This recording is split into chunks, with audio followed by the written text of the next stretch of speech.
Assalamualaikum warahmatullahi wabarakatuh. Kaifa halukum ya aulad? Ad'ukum bikhair walhamdulillah jami'an. Alhamdulillah, jumpa kembali bersama Ustazah Muslihah. Dan hari ini kita akan melanjutkan pelajaran bahasa Arab di bab berikutnya. Dan sebelum Ustazah mulai, anak-anak perlu diperhatikan untuk memudahkan kita dalam mengerjakan soal-soal bahasa Arab. Yang baru diperhatikan yakni yang pertama tentang mufradat atau kosakata. Jadi kita harus menghafalkan atau tahu tentang arti dari kosakata tersebut.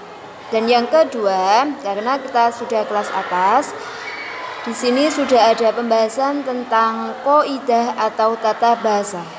Itu ya, poin agar kita mudah dalam mengerjakan soal-soal bahasa Arab. Yang pertama, kita harus menghafalkan atau tahu tentang arti dari mufradat atau kosakata. Yang kedua, kita harus memahami kaidah atau tata bahasa. Khalas, silakan anak-anak buka buku halaman 85.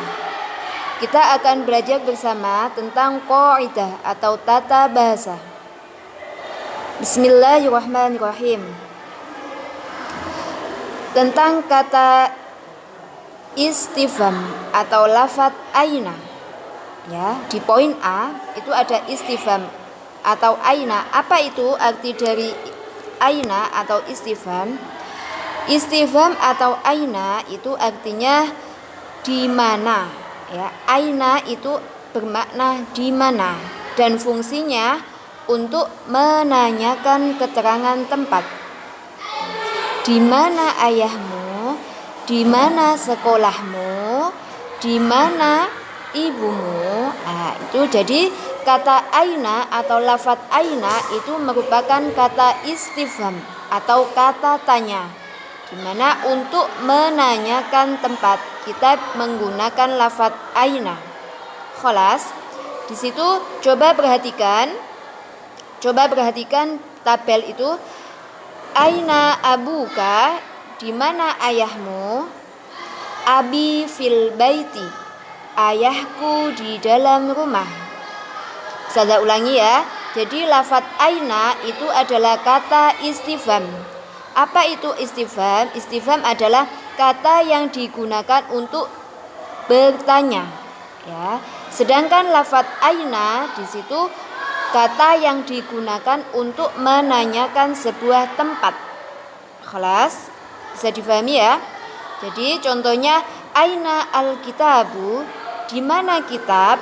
Al-kitabu alal maktabi. Kitab itu ada di atas meja. Khalas.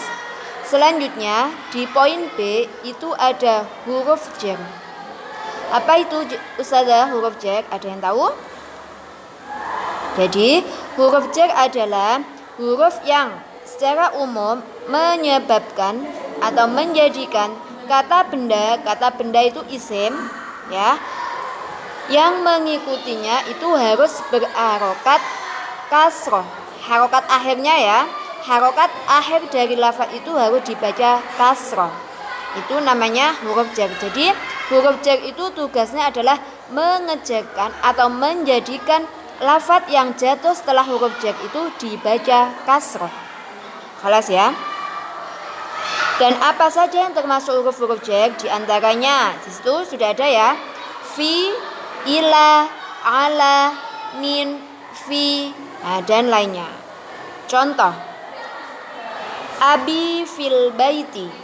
Jadi di situ lafadz fi atau huruf fi ya, huruf fi itu termasuk huruf jar.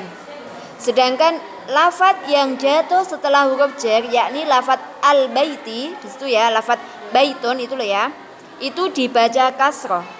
Fil baiti karena jatuh setelah atau jatuh sesudah huruf jar. Jadi dia harus berharokat kasroh. Ya. Perlu diingat kalau sudah ada alif lam itu tidak boleh ada tanwin. Ya. Perlu digarisbawahi anak-anak. Kalau sudah ada al tidak boleh pakai tanwin, entah itu fathah tanwin, kasroh tanwin atau domaten. Contohnya di situ abi fil baiti. Lafadz fil baiti. Nah, di situ dibaca kasroh ya, lafaz baiti. Tidak boleh abi fil baitin.